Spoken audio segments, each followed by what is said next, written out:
Kia ora everyone. Me hatu ki a koutou katoa, nā ko hana mai tēnei hui o tērā nei.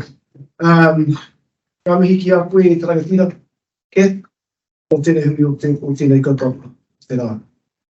Firstly, we're going to start karakia, and we're going to carry on. Oh, what?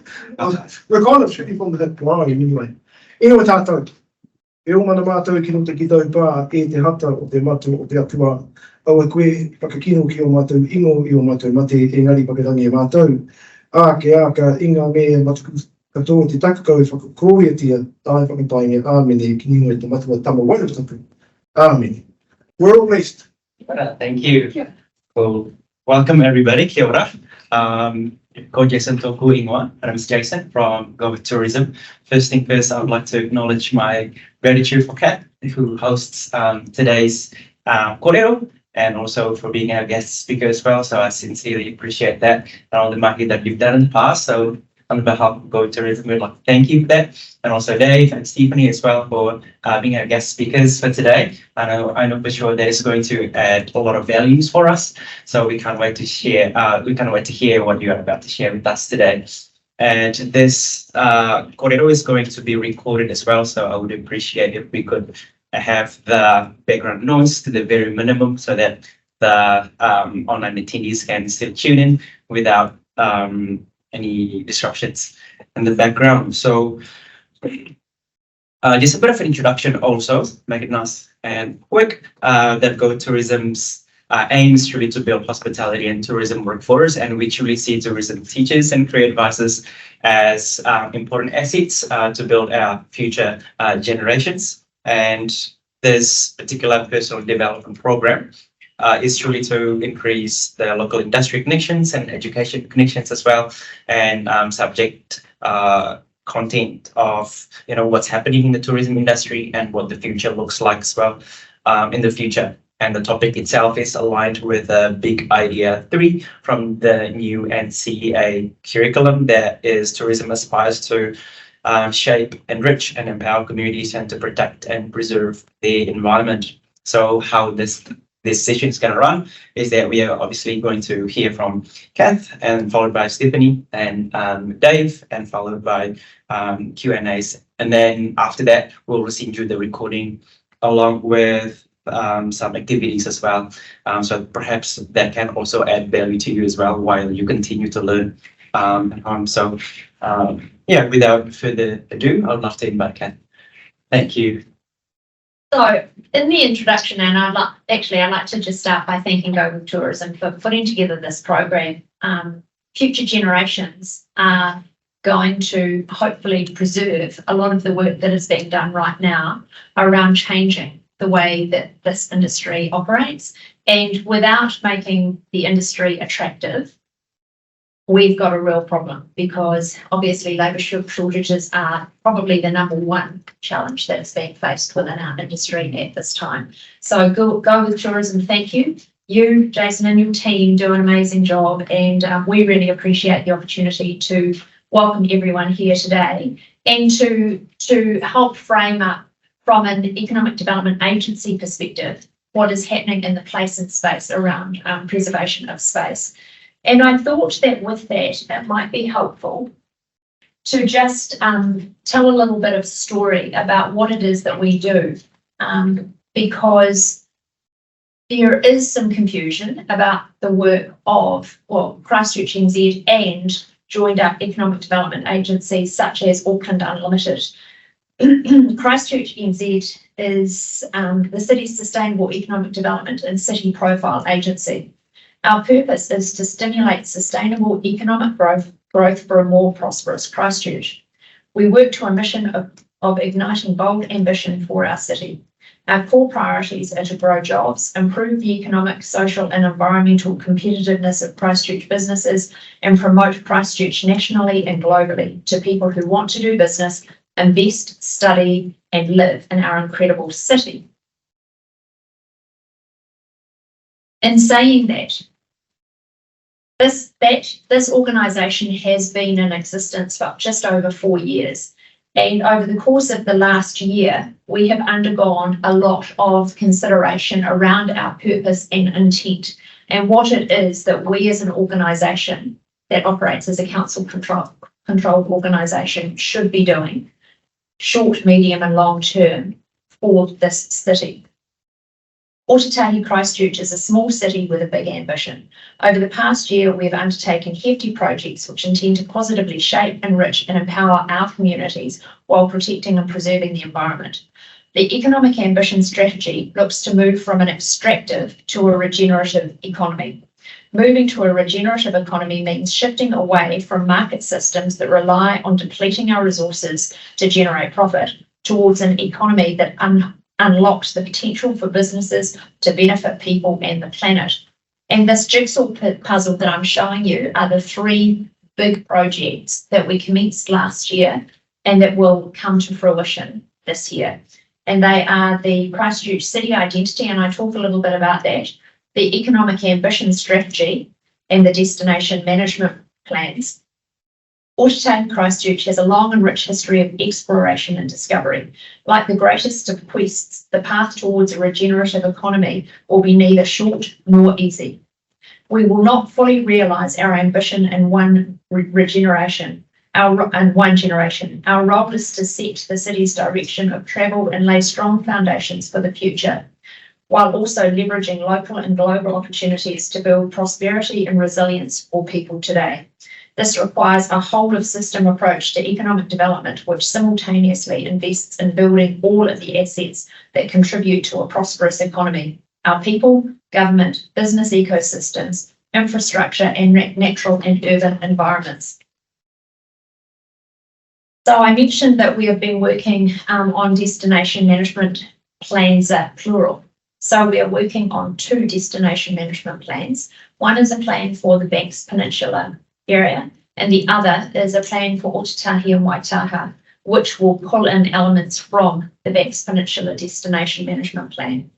The reason that we are doing 2 is because the Banks Peninsula community made it very clear some time ago that they had a concern around the impact that tourism was having on place. And a lot of that concern was born out of the impact from cruise. 11 years ago, you'll recall that when the earthquake happened, cruise ships were redirected from Littleton Port to Aotearoa. So that community went from hosting small boutique cruise ships every now and then to all of a sudden having an inundation, and it really changed the fabric of the community. And therefore, we are now in a process of really understanding and unpicking what the concerns are and what success looks like in the future in terms of care of place. Undertaking these 2 projects has included a lot of community consultation. There's been stakeholder consultation, community consultation, visitor research, some benchmarking against different destinations, and a number of site visits. And I showed this slide and preface it by saying, and we are not there yet. We still have more work to do. And I think it's a really important insight, particularly for you and the work that you do and in teaching your students. Destination management planning and creating a truly authentic and community-driven plan requires an enormous amount of consultation. And what we have here is good, but we still have more work to do in that space.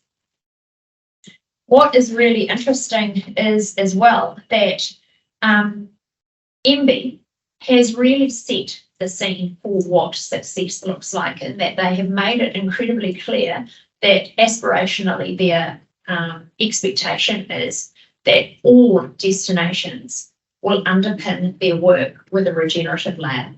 I don't think that there are any destinations that wouldn't have done that anyway, because I think that that is just the way that we have to move.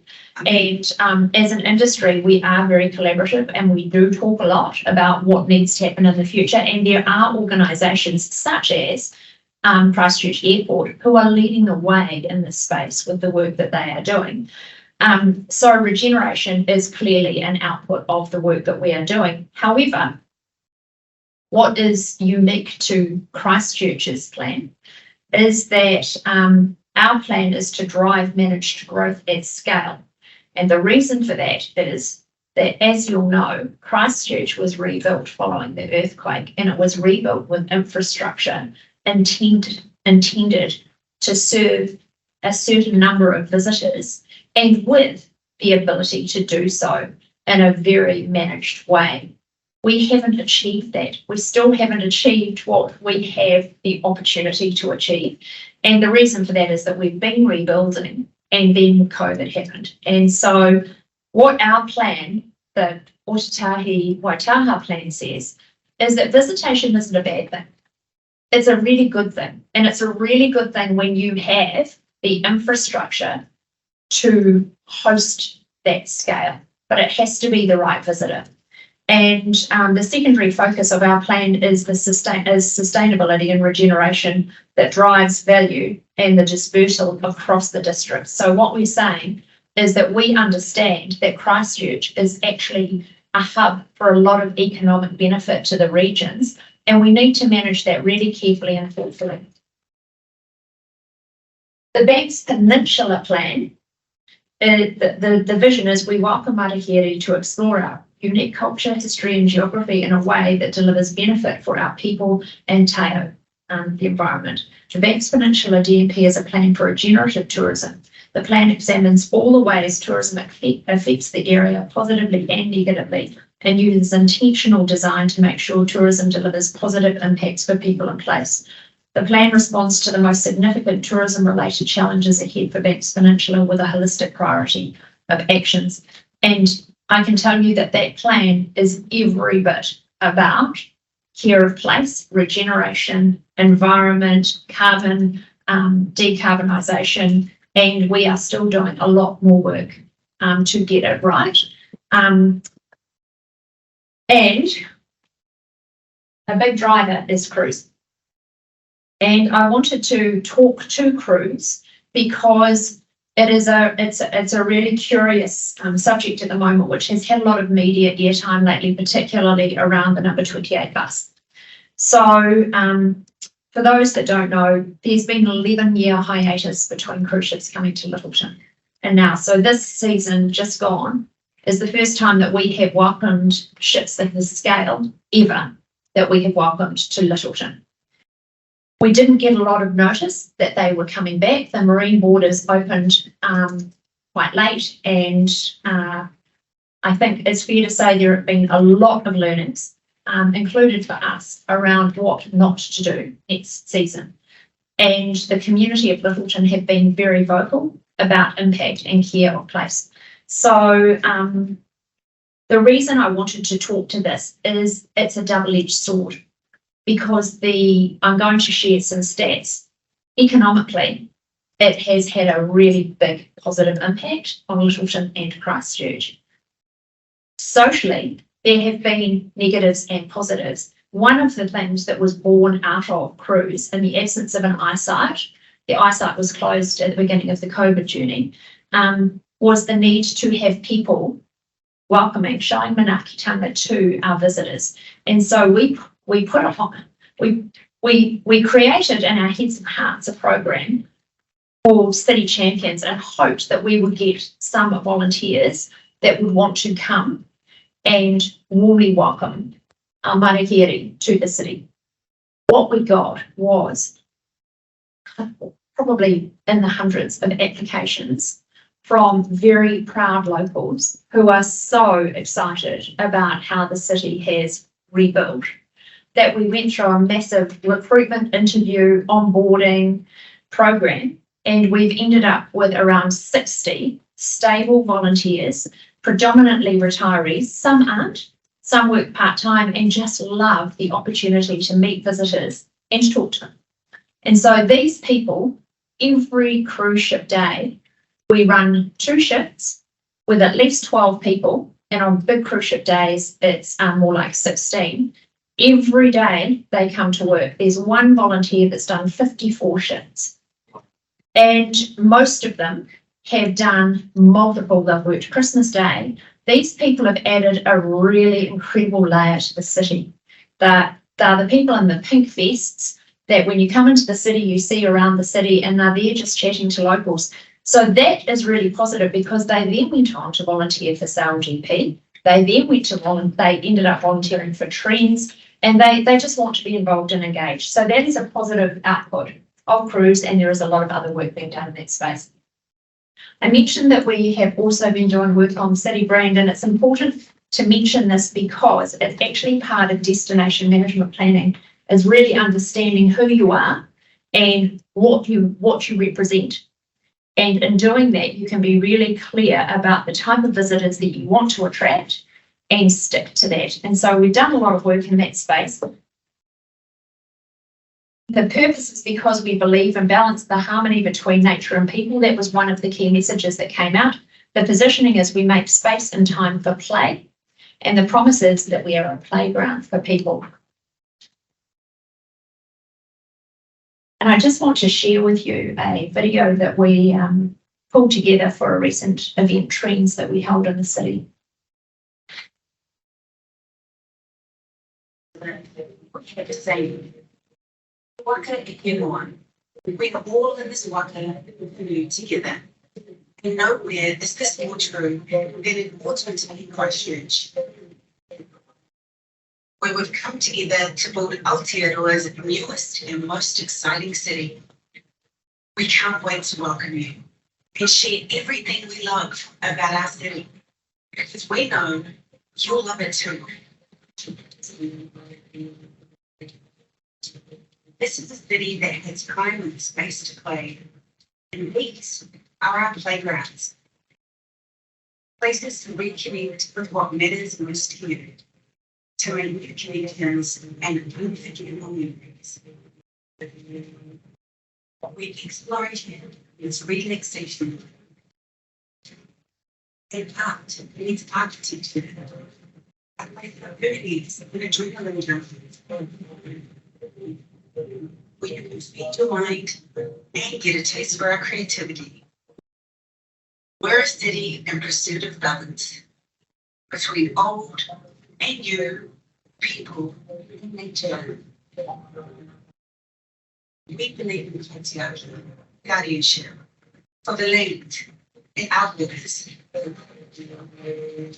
And we encourage our visitors to join us in caring for our natural treasures. We're proud to welcome the world with open arms, because we know the next chapter of our city's story will be written not just by us, but by all the visitors who join us in our waka and experience everything we have to offer. Kia ora, and welcome to Aotearoa Christchurch. I wanted to share that with you because it gives a real sense of how we have evolved as a city. The garden city is still very important.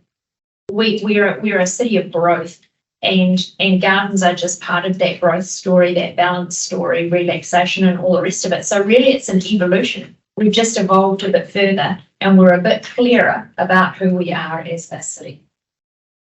Whoopsie, sorry. That's better.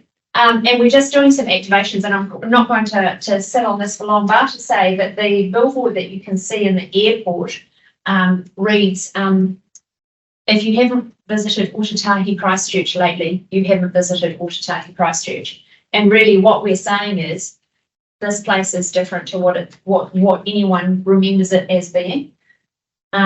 And I wanted to just talk about season performance, which I mentioned briefly. This slide is just a slide that shows the big jump in spending, and particularly this one is Littleton, where you see on the right the big peak. That's the impact that Cruise has had in Littleton.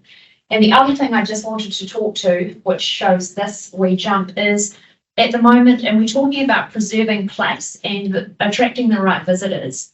At the moment, the latest stats have come out that the international visitor arrivals at Christchurch International Airport are down by 16% between now and 2019. However, domestic and international visitor spend is up against 2019. So what that tells us is that we've got less visitors coming in, but the visitors that are coming in are spending more money. And that is where we want to head. I quickly want to talk about trends as well. I'm not going to, I realise that it's actually taken me longer than I thought it would because I get really excited and I read it on a bit too much. But trends was in Christchurch only about a month ago. We haven't held it in Christchurch for 17 years. And it was an opportunity to bring the brand narrative to life, but to also show Christchurch off as the destination that it has become. About 1,500 delegates came to Trends, and many from were international buyers from around the world. And I don't want to show that. And out of it, there are many media pieces, including this piece by Grant Bradley, who is a business journalist for the New Zealand Herald. Just one of the excerpts from this piece, which is a double-page spread in the New Zealand Herald. So, quote, Scott Callaway, Christchurch Airport General Manager of Tourism and Trade, says United's flights are a huge win for the city and for the South Island, on top of other long-haul carriers, Emirates and Singapore Airlines rebuilding their services. And instead of being just a gateway to set to the rest of the South Island, which has been a deliberate strategy in the past, the city is now a destination in its own right. That is huge for us, and there is a lot of benefit and merit to the city and the airport positioning us as a destination. They have a lot of mana and ability to influence business. And just as Christchurch had time to rethink its identity in the years following the quakes, South Island-based powerhouse Ngāi Tahu Tourism used the pandemic years to review all of its tourism experience and understand how the businesses affect the environment and our economy. Quote, we made the call that chasing the numbers was not leading us in the right direction for achieving what really were our business values, said its general manager, Yolanda Cave at Trends. While we're getting the numbers through the door, we weren't living up to the values that we are as an iwi-led organisation committed to. So that is an example of the direction that we headed in, and we are all in the waka together as per that video. I quickly want to just finish off by talking about major events, because major events are a driver of visitation, but it's about choosing the right events. And I just wanted to highlight the ITM New Zealand Sale GP in Christchurch, which is a huge global event. It was broadcast to 50 million people.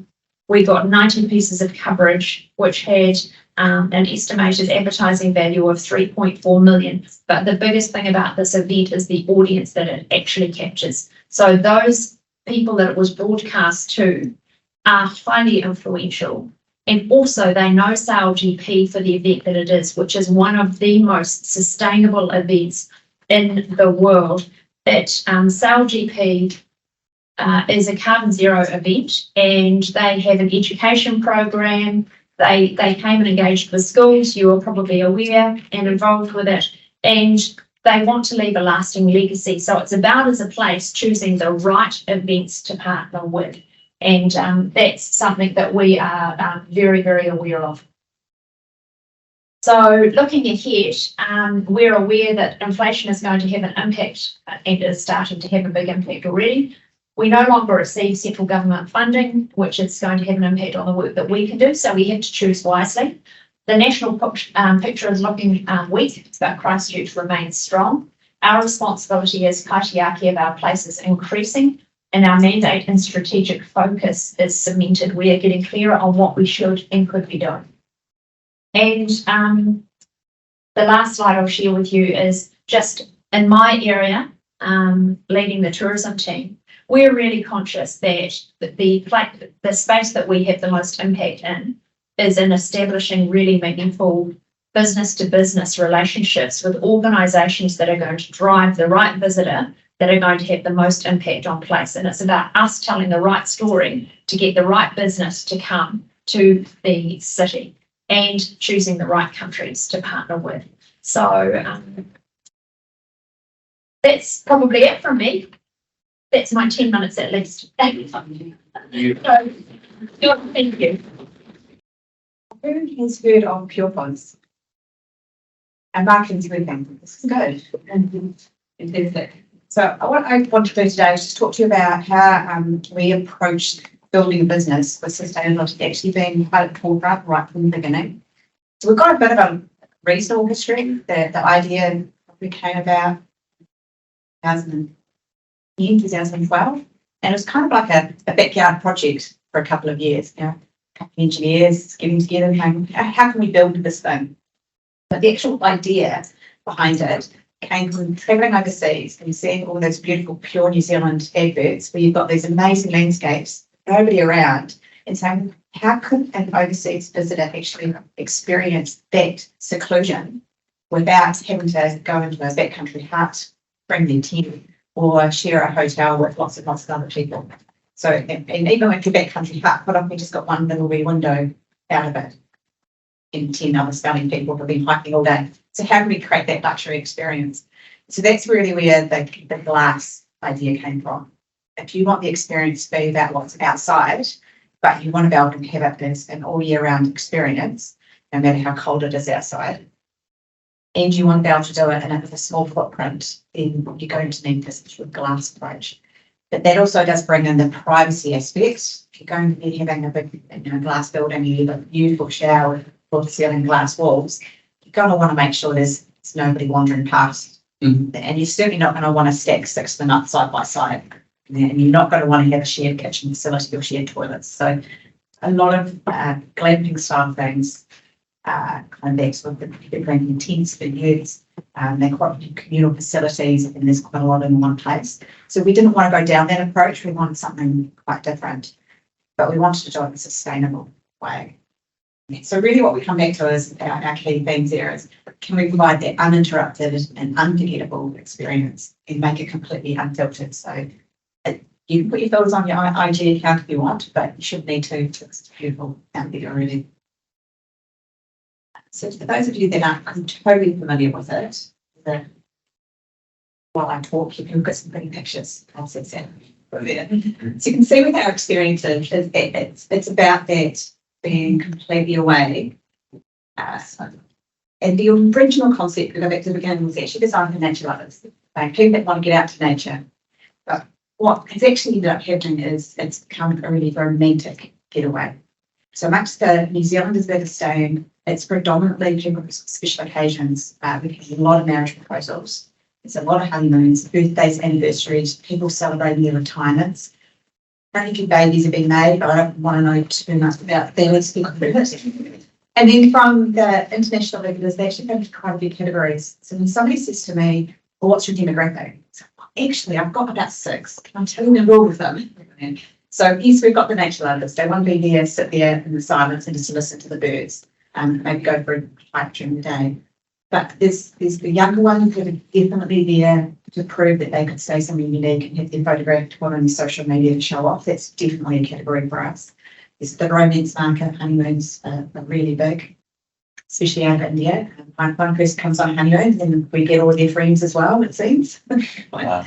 And then we have the people that like to do their yoga in a nice quiet spot, so get those nature loving aspect, and stargazing, because the roof is completely glass. That's a really big market for us. And we saw that actually right back at the beginning. Our first Pure Pod opened in 2014, bit of an experiment. We built 2 more in 2016. And there was one little article in a travel magazine in Singapore, and then suddenly the gates were open and we're getting all of these guests from Singapore, because over there they're saying, well, actually it's been proven our eyesight's been adjusted because we don't get to see full dark sky like you do here in New Zealand. And we can't take it for granted. Are we thinking about when we're going to do our next romantic getaway? So we started in 2014 with a Pure Pod Middle River on Banks Peninsula. Bit of an experiment. I think we learned how not to do it at that point. We were trying to be so sustainable that basically we had this carried in on the backs of people, carrying in steel and glass and all sorts of things. So we have learned better ways to build since then. And we've also learned how to have that arrangement with the landowner. So we work in a profit share arrangement. So part of our story, which I'll talk a bit more about later, is partnering with rural property owners, so that we're actually bringing on income onto their property, but without all the overhead of having to learn how to run their own tourism business.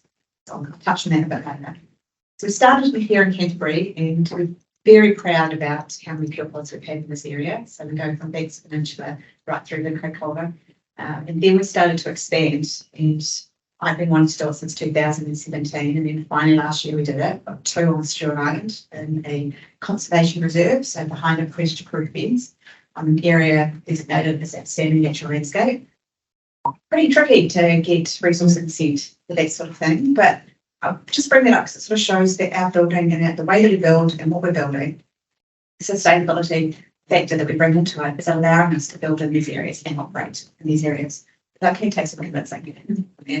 And then more recently, we've just opened in Cromwell, and we've now got 2 in the North Island. Just a weeks ago, we opened one in Aotearoa, which is actually our first partnership with Nike.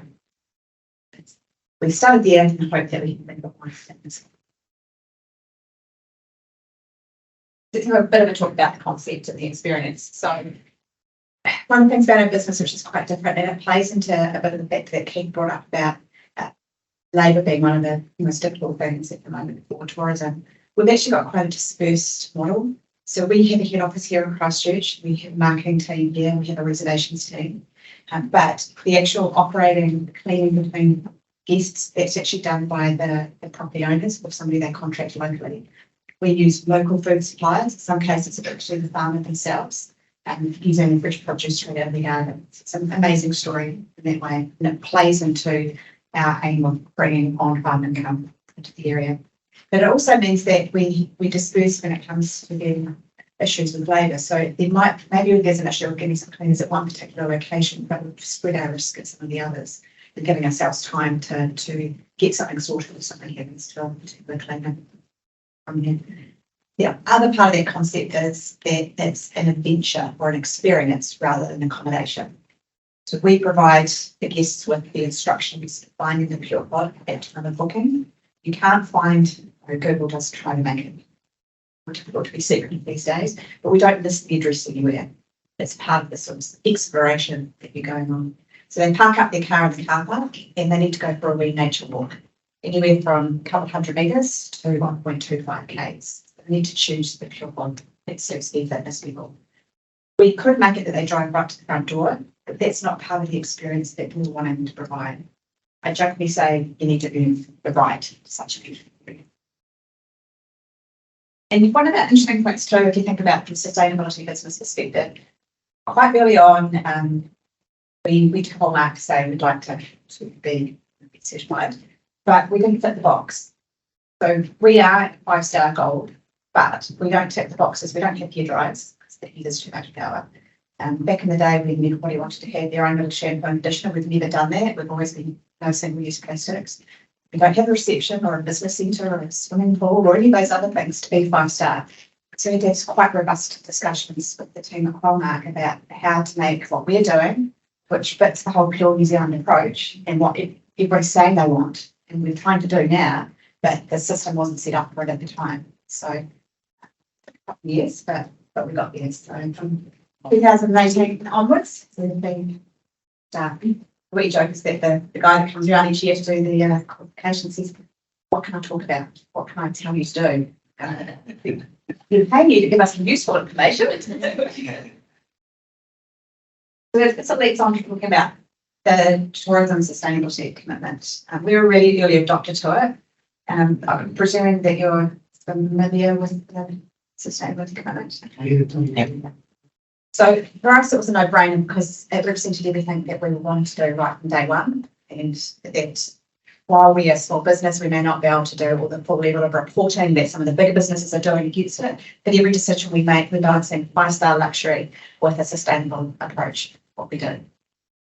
So what I thought I'd do is just quickly go and pick it right down as fast as I can, just into picking up each of those main 4 pillars of the commitment and what we're doing to achieve that. The first off is the economic side of things. We really wanted it to have that reliability to really match what the visitors want. So in As far back as 2016, you're seeing travel agents looking for off the beaten path type of experiences, and that's only just accelerated with COVID. So but they still want 5-star luxury. They want something unique.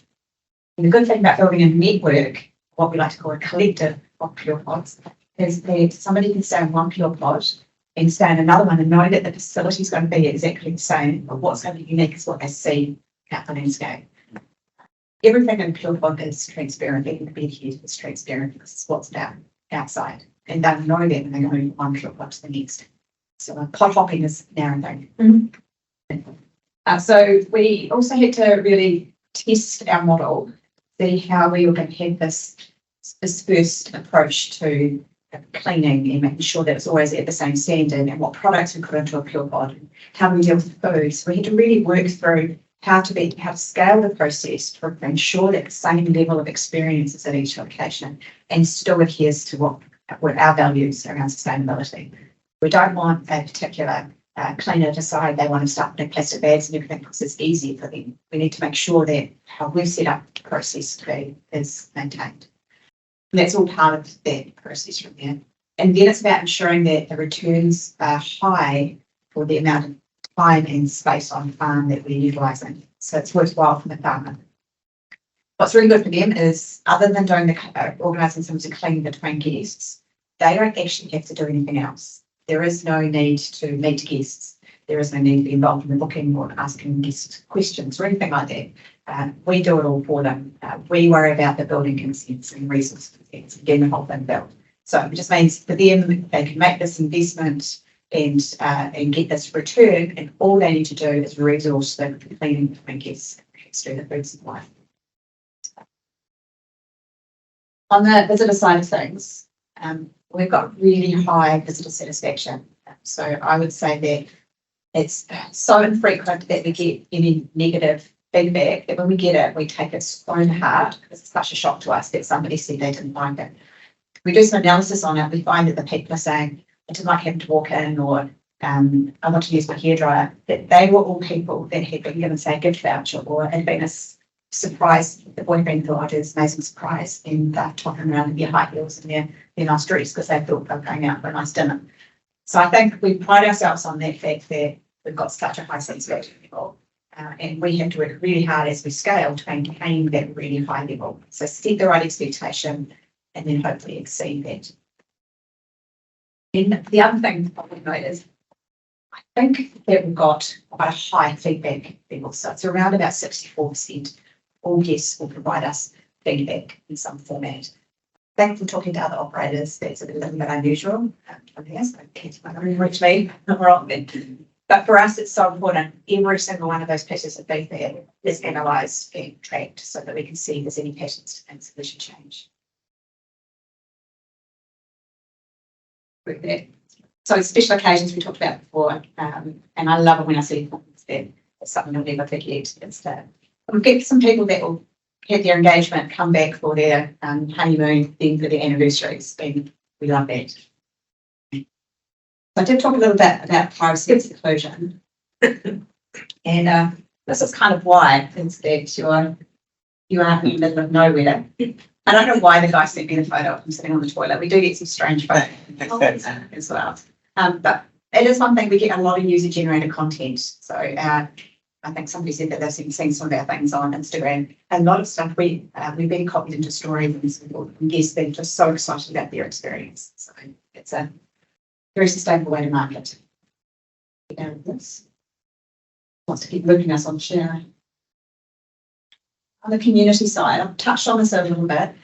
A big part of our story is about providing ways for rural property owners to diversify their income.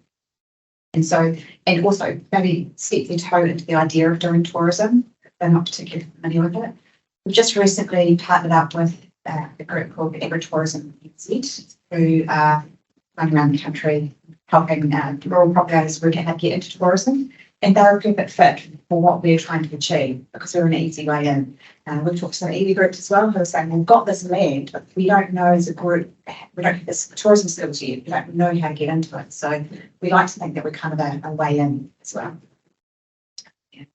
And then to think about it as the multiple generations and also multiple people on the farm get revenue out of it. It works quite well in the fact that the cleaning times between 12 and 3. So if you go to a school run, then it fits in between that. And in school holidays, the kids can happily play around outside or something while you're. So they would have.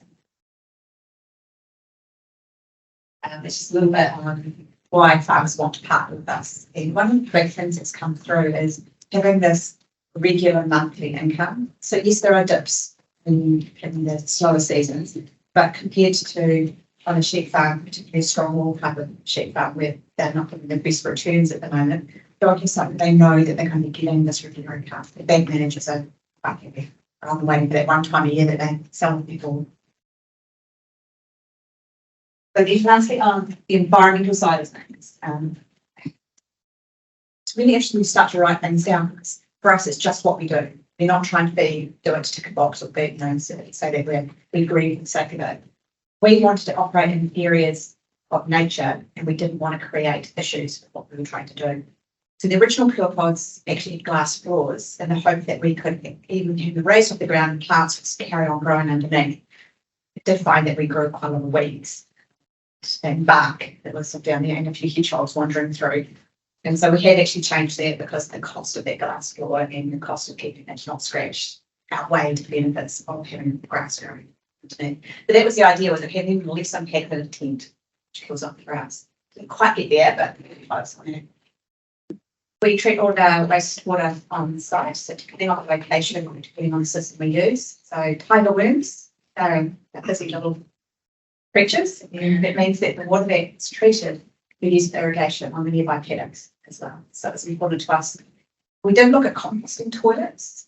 5-star in composting toilets didn't seem to go so well in the market research on that front. And we've talked before about how we always use sort of the local produce and the food supply. All of our cleaning products have got eco accreditation and it's both on its packaging and the use of the product. Got to protect those tiger worms after all, can't put bleach down and And for us, it's just really making sure that we can try and educate the guests and expectations of how to conduct themselves and the nature that they're in. Don't always get it right. We have had reports of people playing loud music in the where the Kiwis are nesting in the conservation area down in Stewart Island. So it's been one out of the hundreds that have stayed. So perhaps they had a reason to celebrate. So now they. Then over and above everything is just how to design something that can operate off the grid, be 5-star, be so dispersed, and that we can run it from Christchurch. And so there is a lot of technology. We show that very quickly because that's where our IP is.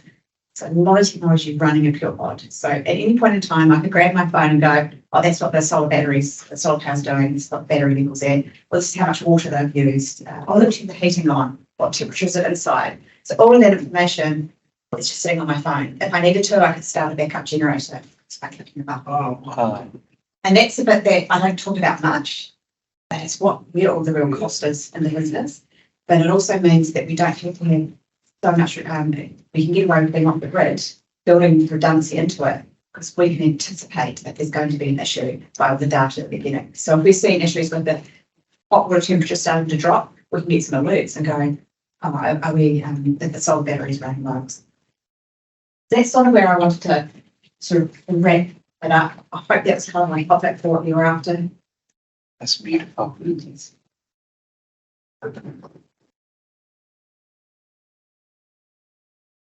Embodiment of being a regenerative business, so we appreciate that. Cool. We'd love to invite Dave to come and chat. How am I going to be there? I'm going to bring my computer. Yeah, no. Kia ora everybody, we're going to be like here, I hope, for the people, otherwise known as Dave. So I'm just going to kind of talk through this. I had to talk to the lady this morning, you just come along and talk, I can do that. I didn't realise I'd bring my computer. Who am I? I'm from Tuihiwi. I was born in Kaikoui, and then my mum is from here, she's Waitohu, from Tuihiwi, and my dad is Chell, from Waitohu. I've got a 40 child.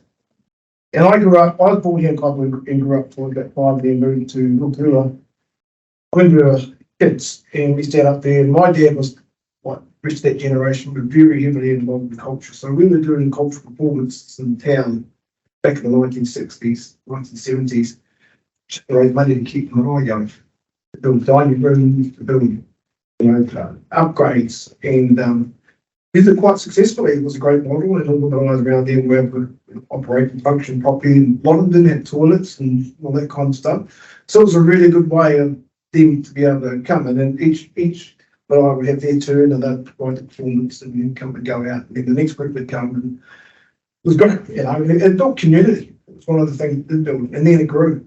It was already growing anyway, but then the whole industry grew. The hotel concert started back in those days. So they really got a hold of it, and they basically plagiarised the whole thing, and had thousands of people going through. But what I learned in that whole period of time was that every time I looked out at the audience, some of the kids, and me and my brother Pete used to have this little wee act. What we would do in the haka, we had to jump, right? And on the last jump, him and I would just leap off the stage because it's about that high, and just jump in the mountain, right? They had the flash that around. And I always remember these flashes clicking. But what I worked out was that was probably the only engaging element of the night that they had. And probably the only part that they really understood. And the message we were trying to convey is it's not that serious. We really try and have fun as well. Because what I worked out in that period of time really early was that I could see on their faces that they weren't getting the messages. And primarily because we weren't singing in English. And there was translations and stuff, but in all of that, in that messaging, we came back down. And tourism was growing really well. And 1995, I ended up at Aotearoa National Marae and started the tourism clinic down there. And we had the maraes, and it was beautiful. It's just absolutely stunning. And we could tell a lot of stories. And I clicked then that it's not so much what we're saying, it's what they're seeing and the message that goes with it. So around about that time, Tāmaki boys were starting to expand and Māori tourism really started to grow. Because pre that, Māori tourism was mainly around the performances in the hagies and waka. Okay? And pre that, Tarawera. And pre all that, I was kind of thinking, we've got to find better ways for people to get them there, because there's really beautiful messages in there. And most of the voyances that we were singing was all about Tangaroa, all about Tāne, and all about our elements. And I knew that my dad used to tell us that our belief systems are no different to every other culture's belief systems around this planet pre the arrival of monotheism, singular God structures. We all had multiple gods. We all assigned elements of the planet to these gods. Every culture around the world, but from Christianity, I think the Jews were the only ones in monotheism, and the Arabs. So we kind of thought, okay, so how, and I've always had this issue, how can I get the message through a lot clearer? How can I make it a lot clearer? And then the earthquake came. So, okay. And I ran into the guys at a hip. I says, I want to see the story, not just hear it. Because I've seen tours where they're taking out the beautiful ancient places where they had big battles and big wars. It was just panic. Lovely stories, lovely area, but we were missing opportunity, lots of opportunity. So in that point, we thought, okay, I met up with Hitman and we started messing around with technology, because what we wanted to do was tell them more than just that, not just the translation. We got into that and we started designing all sorts of visuals, and I said, no, it's not working, because it's at the museum. And we're in the Maitauranga area. I said, no, it's a mixture of things. It's not just that, it's the people, it's the onboard experience. And then I went back and we carried on doing performances and stuff, which didn't really change. And then digital mapping came out, and that completely changed everything. I thought, oh, okay, now I know where we go. And since then, we've been heavily in that area, and what we're moving towards is digitising all of our stories and making them more accessible. So what we're doing is working on ways that we like for, not just saying for the other organisation I'm working for is we're looking at doing iWalkers. Okay, so you put a walker on the water, GPR is navigated, It's got speakers, so as it goes past certain areas of the bank, it's sort of at the clicks and it starts telling your story and all sorts you can zoom in, all these kind of things. But what it mostly does, it gets you in that environment and it enables you to go through, and it's a whole educational tool and it's a touch, see, smell and that kind of area. Right now in the Waka, we're still very much team building and cultural sustainability stuff, and we're doing quite well in that, but it's time now for us to start looking a lot more further. The performance is always good, we will bring that back and bring that into what we're doing, but our message is always driving towards a lot of our stories in terms of how did they respect the planet? How did they respect the waterways? I mean, we knew that when the first settlers came, we got stories, we know the narratives, the great interaction between Waitahu Maori and local settlers that arrived.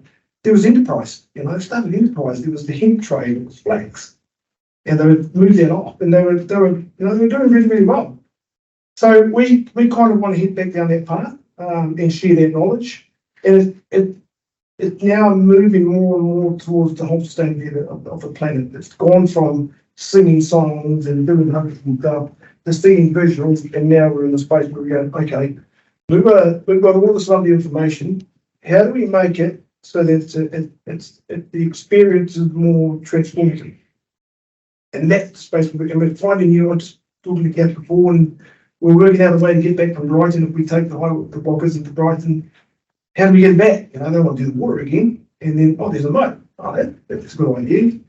And then we've got areas out there where they're reclaiming some of the land with, they're reflooding the brooklands, that way. So that's going to have a lovely wildlife vegetation area that people can go in boating. But the key message for us all the time is our planet, our water, our land, our whenua, and that idea. So that's kind of where I work right now, and I'm sounding mixed up because I've got about 5 projects all working at the same time. Wow. And I really zoomed into what you were saying already. It's a fun question. Do you have people on those bedrooms that night? Around the line, and there is a shower curtain, but why would you drop an amazing view?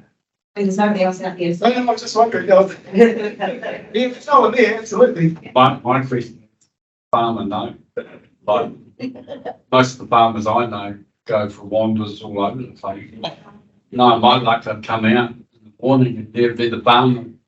Part of the lease agreement is that privacy is number one. Good question. So where we are now is we're really injecting into the schools.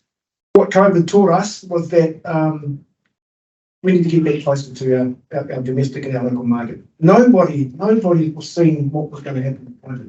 No one in Aotearoa saw it.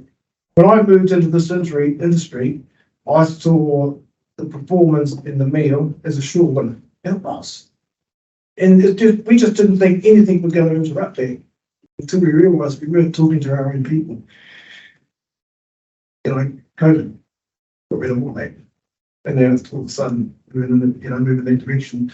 So we really work on schools, and one of the things we're moving in first is teaching about teamwork, working together, those key values of one-on-one. We're doing narrative tours, but again, it's got to be more, and we're working towards getting more of that. But it's all around that education and sustainability and where we want to go and where we would like to see our children go eventually, and just get a stronger conscious of the area that they live in. What I know for sure is they get off the walkers and they're really happy and they're really excited. What I don't know, we have to start to teach properly, what do they learn? And what does that value to them when they get older? And what's there from us that can help them further down the line, e.g. high school and university. So that's where my work is. My other job right now with FitLab and using technology, which is absolutely incredible, and that's through movies. We produced a video. Okay, and the video was about our creation and Christchurch in the early days, and it went really well. But now we're going, okay, we can put all these messages in now. We can take that out and put Matariki in there. So it just keeps growing, and I'll start to wonder to myself, when's it going to stop? It just keeps growing and growing and growing. right to a point now where we're actually looking at creating a virtual locker. So basically, the school can sit in there and put your helmet on, and you basically rise up, above the clouds, and there's all these little wee touch spots that you go and boom, you're there. I don't know if anyone been to Universal Studios. Do you remember the ET ride? Yes. That's what I'm get from. Always like, they do a lot of that stuff over there, just really get into that fully immersive experience. That's what I believe our customers and people that come to us is going to benefit from in the long term and what they're really looking for, because we can just be so detailed in the information that we give, and we can put it online, we can send it, it just doesn't stop. So I'm in the early stages of that whole sustainability side. I've worked it, I didn't realise I was working it over the years. The great thing about it is where our environment is right now. What Kath was talking about, and I was here in Canterbury 1995, and the early days have been Daryl. Yeah, when he was in charge, he was a good guy, and I used to have lots of chats. But that way back from then to now, it's a completely different transformed city, isn't it? So that kind of, I'm not rich in terms of knowledge up in that space. It's something that we're moving towards. But I think my goal ultimately is to get a better understanding of Aotearoa Christchurch from both perspectives, and utilising that traditional knowledge, especially for our kids, in terms of their fishing and their understanding of of the environment that they fish in, seasonals, where Matariki plays a part in that. So a whole lot of bits and pieces in this movie coming together. I hope you can say.